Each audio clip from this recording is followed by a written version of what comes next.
For joining us this hour. Really happy to have you here. It has been another one of those days. NBC News reporting tonight that the Trump administration accidentally, totally didn't mean to fire the people working on bird flu. No idea how that happened. Now the bird flu experts at USDA, they are trying to hire them back. They did this with the National Nuclear Security Administration as well, which we talked about on last night's show. Now it's with the bird flu workers. Oops. What does this button do? Does anybody know what this button does? I thought I should ask because just a minute ago I just pushed it. Does anybody know what it does? Got any other buttons I can push?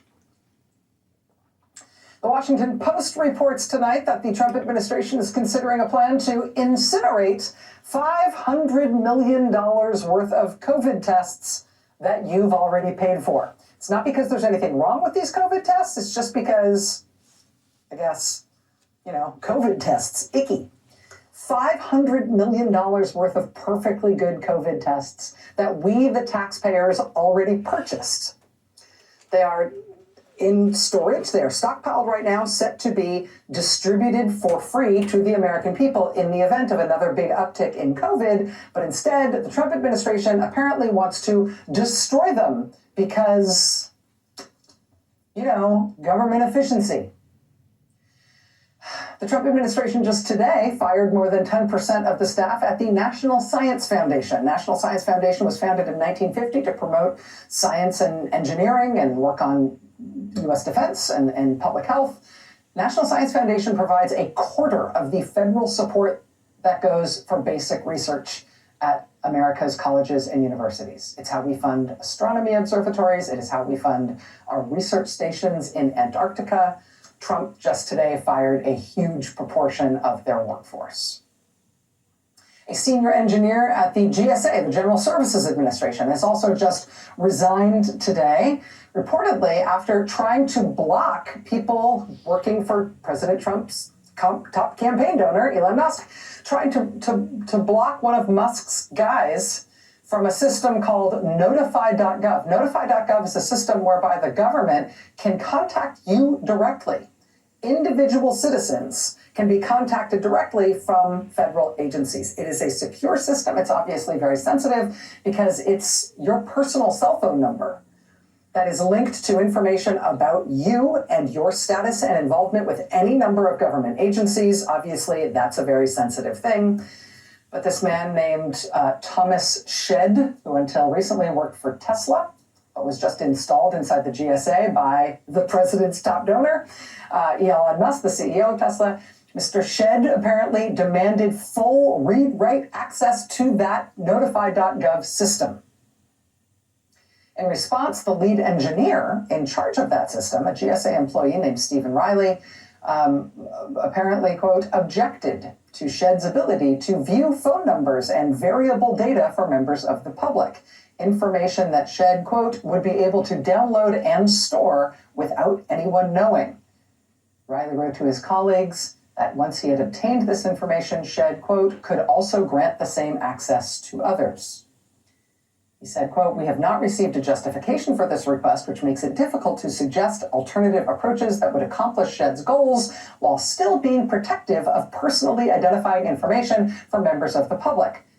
Riley said, quote, I don't believe I can operate a program and system without the ability to manage access to personally identifying information about American citizens. He said, quote, as a result, I have submitted my resignation to GSA. Today will be my last day. So the lead engineer at the General Services Administration trying to protect your personally identifying information linked to your cell phone number and resigning in protest when he couldn't do it. In resigning on these terms, he has let we, the public, know that President Donald Trump apparently wants to give your cell phone number and personally identifying information about you, including any of your interactions with any federal government agency, to a random guy from Elon Musk's car company. And wants to give him this information in a way that would allow him to walk out the door with it and give it to anyone else he wanted. So by resigning, trying to stop it, being unable to stop it, resigning in protest and then explaining exactly why he resigned and what the problem was, he has let the public know that this has just happened to us, which itself is a mitzvah. But that wasn't even the highest profile or most shocking protest resignation today. That one would be another one from the Justice Department. I'm going to talk about that in just a moment with reporter Ryan Riley. He's been all over this story, and I'll let Ryan explain it in detail. But in short, it appears that they are now ordering career nonpartisan federal prosecutors to bring at least one federal criminal prosecution of a Biden administration figure. A prosecution that career federal prosecutor thought was unwarranted by the law. And it thus effectuated a new high-profile principled resignation in Washington today. So we're going to get to that in a moment. Demanding unfounded prosecutions. That's a thing. There's also another really unsettling element of that DOJ story and that resignation that has to do with money and them going after bank accounts that they're not supposed to be able to go after.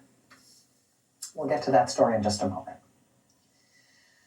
One of the other things we're watching, though, as things get wilder and more off the chain with each passing day, is whether there is any sign of any limiting instinct that is coming from the Republican Party, of which President Trump is ostensibly the leader. Take, for example, Glenn Youngkin. He was once thought of as a Republican with a bright future in this country's politics. He's the Republican governor of a purple state. He's the governor of Virginia. When the Republican Party briefly considered the possibility of running someone other than Donald Trump for president this last election cycle, Glenn Youngkin was seen as probably the most electable non-Trump choice that the Republicans could make. They didn't go down that road, though. They picked Trump, and so Glenn Youngkin has melted back into the scenery. He's been plodding along as governor of Virginia in his final term in office. But in Virginia, you do have to consider politics along a slightly different timeline than everywhere else. And that's because Virginia has off-year elections. What that means is that Virginia, this year, will elect a whole new legislature and a new governor. This year, in 2025, just a few months from now. Which means that Virginia election this year will be the first big partisan test of how Americans are feeling about the country and about politics and about the two political parties now that we've got Trump back in office. So imagine being a Republican governor of a purple state with that kind of pressure on you, right? And in Glenn Youngkin's case, his state also has over 145,000 civilian federal government employees. 145,000 Virginians who are civilian government employees of the federal government. Even more people who work as federal government contractors. In fact, in his state, they get more federal contract money from the federal government than any other state in the country. Why is Virginia so well off? Well, it doesn't hurt that they get over $100 billion a year in federal contracts paid to various Virginia businesses and other entities. And that's fine for Virginia. It's fine for the Virginia economy as long as the federal government isn't now being run like a ketamine-fueled drive-by shooting and arson spree led by a 19-year-old who goes by the name Big Balls. If that is, in fact, how the federal government is being run, and it is, then being the governor of a state like Virginia, which is so radically dependent on the federal government and federal contracting and federal funding, that's a problem. That's like going to bed and thinking you're human and waking up in a burlap sack full of rabid minks. That's like, oh, I guess our state isn't going to work anymore. You might remember that the first full day Trump was in office, he ordered an immediate and indiscriminate freeze of all federal funding. The day after that, Glenn Youngkin, governor of Virginia, poor thing, he wanted to do an event to announce a new round of Virginia school test results. And I'm sure that's what he wanted to talk about. What do you think people wanted to ask him about instead? Headline, Virginia Governor Glenn Youngkin says voters asked for Trump disruption as fallout continues. Dateline, Richmond. Virginia Governor Glenn Youngkin had a message early Wednesday for everyone claiming President Donald Trump's on-again, off-again, on-again freeze on trillions of dollars in federal spending would create chaos. Youngkin told reporters at an event rolling out Virginia school test scores, quote, "The steps that President Trump is taking are steps that he told everyone he was going to do. A few hours after he spoke, the White House rescinded the memo ordering the freeze. A little after that, White House Press Secretary Caroline Leavitt said, actually, the freeze is still coming. Youngkin's office did not respond to a request for comment about the changing status. So here's a Republican governor in a state where Republicans are going to have to try to get elected again this fall, in a few months, in a very purple state. And as Virginia residents are being mass fired and having their livelihoods completely thrown into the air in a maelstrom of inexplicable chaos, he's like, I'm a Republican, so I support this? I support this. Yes. He actually said at that event, quote, there may be some disruption to Virginians along the way, and I'm very empathetic to those concerns. We can get through this. But he also said he supports President Trump all the way. So yeah, way to stand up for your people, Gov. We'll get through this. I have so much empathy. We'll get through this. And then later that day, they announced they were rescinding the funding freeze anyway. So he had to, that morning, get out in front of the cameras and just eat it politically. He has to say he accepts what Trump is doing to cause all of this harm to his state and the residents of this state. They send him out there to the cameras to have to say that, to put that on the record, and then they change their mind and reverse the decision anyway. Oops. Did I just push that button? Can I unpush it? Anybody know what this button does? After that, first couple of days of the new Trump administration, understandably, Glenn Youngkin has not been poking his head above the parapet much since. He did try again today, however. He tried to do a press conference this morning about a looming winter storm barreling its way toward Virginia. In the ensuing 4 weeks since the last time he tried to talk about what Trump was doing to Virginia, in the past 4 weeks, things have only gotten worse. Things at the proverbial crack house in Washington have only gotten more dangerous and more insane. But still, Glenn Youngkin, as a Republican, doesn't feel brave enough to say that he disagrees with anything that Trump is doing. Right? I mean, if you're looking for that, you're looking for the vertebrates exhibit around the corner. This is something else. This is not that. And so here's the local press coverage on what Governor Glenn Youngkin had to do today. Dateline Richmond. Governor Glenn Youngkin said today that the state is preparing an aid package for Virginians losing their jobs in the Trump administration's gutting of the federal workforce. But he said that the cuts are necessary. In his first extended public remarks on the cuts, Youngkin told reporters that he feels deep concern for those who are anxious about their employment future as the White House purges people at almost every agency.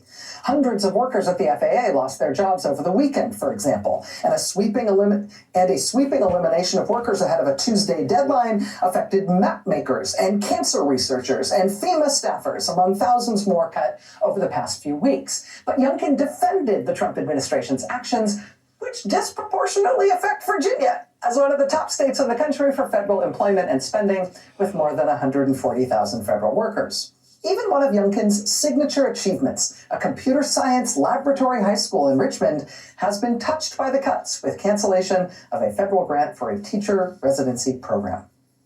The governor said he wanted it known that, quote, we understand and we're here to help. He said the state, quote, will have the ability to support federal workers through any job dislocation. But the governor declined to provide details about what kind of help the state is prepared to offer.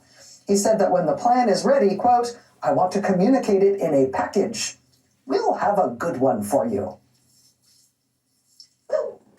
Get back to me. It'll be, I don't know what it's going to be. It's going to be good. I don't know. It'll be great. We're going to come up with something. In the meantime, please report that I said that I support Donald Trump 1,000%, and also that I am working to figure out how to clean up the giant deliberate mess he is making of people's lives and our economy in this state, for which I have a lot of empathy. Say that too. Even though I definitely 1,000% support this infliction of pain on people who live in my state, and even on myself, even though we've done nothing wrong.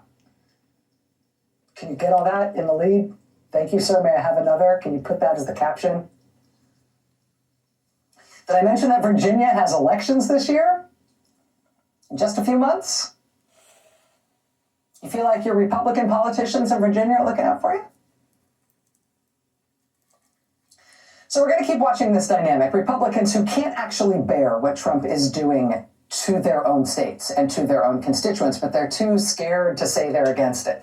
Republican Senator Lisa Murkowski of Alaska asking for exemptions to Trump's cuts and actions, specifically for Indian tribes in Alaska. Republican Senator Chuck Grassley of Iowa asking for an exemption for Iowa farmers to the tariffs on Canada. Republican Florida Congresswoman Maria Elvira Salazar asking for an exemption to the indiscriminate deportation policies. Republican Senator Katie Britt asking for an exemption on the massive cuts to scientific and medical research, saying, you couldn't possibly mean Alabama for those cuts, could you? Not Alabama. You want these cuts elsewhere, right? Republican Senator Susan Collins of Maine saying the same thing, saying surely those cuts don't apply to the universities and labs in Maine. She said if it applies to the ones in Maine, that would be, quote, devastating.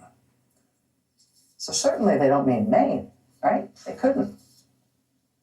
Republicans just eating it in their home districts and their home states as their party's leader does things that are devastating to those states and to those constituents. And just seeing that in states all over the country is a lot of things. It gives me many, many feelings of many different kinds. But as a matter of political science, it's also important to watch in terms of what kinds of constraints this president, this administration might ever feel. Political scientists will tell you that one of the only constraints that matter on an ascending authoritarian is the constraints put on him by his own party. The distance between what people think they voted for and what people realize they got ultimately does matter. Sometimes it's the only thing that matters. The Wall Street Journal yesterday spoke with Trump voters who just 1 month in say they are now horrified by what they helped cause when they voted for Trump. Quote, Stacey White says she voted for President Trump because she wanted lower prices and to stop fentanyl from coming into the U.S. Now, with widespread federal layoffs and expected cuts, she worries her family will lose their house if her partner is laid off from his government-adjacent job. At the dialysis unit where she works, staff has started doing drills for what to do if Immigration and Customs Enforcement comes to deport their patients. Stacey said, quote, when we said safer borders, I thought he was thinking, let's stop the drugs from coming into the country. I didn't know he was going to start raiding places. She said she didn't believe he would actually follow through on some of the more hardline policies he touted during the campaign. The 49-year-old Omaha, Nebraska resident said, quote, now I'm like, dang, why didn't I just pick Kamala? Emily Anderson from Duluth, Minnesota, categorizes her vote for Trump this year as the, quote, biggest mistake of my life. She is horrified by Trump's focus on deportations and use of Guantanamo Bay to hold migrants. She says that Trump has been too focused on, quote, ridiculous, flashy moves such as banning paper straws and renaming the Gulf of Mexico the Gulf of America. Anderson's daughter's occupational therapist has stopped taking new patients over fears that the practice will have its federal funding dry up.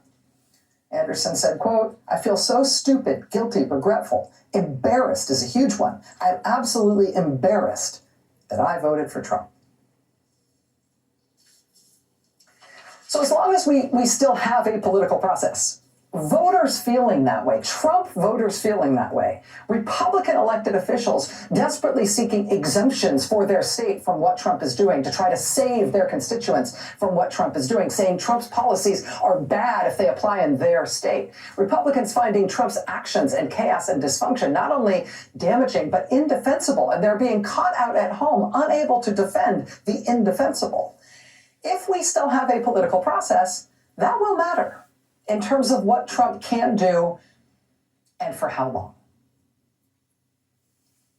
But there's one last thing I want to introduce into the mix here, one real wild card to watch for along these same lines, and it is something that isn't a bread and butter home district economic issue like these ones I've been talking about. It's actually a big picture issue. But I think its political impact is something that's going to be important to watch, because I think there's a chance it might be bigger than what they are expecting, at least what the pundit class is expecting. And part of the reason I think it's safe to say this is at least a wild card is because of how Trump has been talking about it.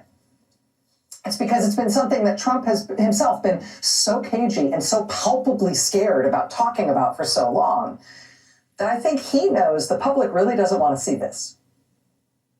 And I'll show you what I mean. I'll show you what I mean here. It started with a simple yes or no question. Question: have you spoken to Vladimir Putin since your election? Yes or no? Answer: I can't tell you. I can't tell you. It's just inappropriate. Trump interview after the election with Time magazine. It's inappropriate? It's not appropriate for us to ask you if you've spoken to Putin, or it's not appropriate for you to say? That was December, about a month after the election. By that point, it was widely reported that Trump had taken calls from world leaders across the whole planet, like France and Israel and India, Saudi Arabia, Egypt, the UK, Ukraine, South Korea. Trump himself made a big deal of announcing that announcing before he was sworn in that he had spoken to President Xi Jinping of China.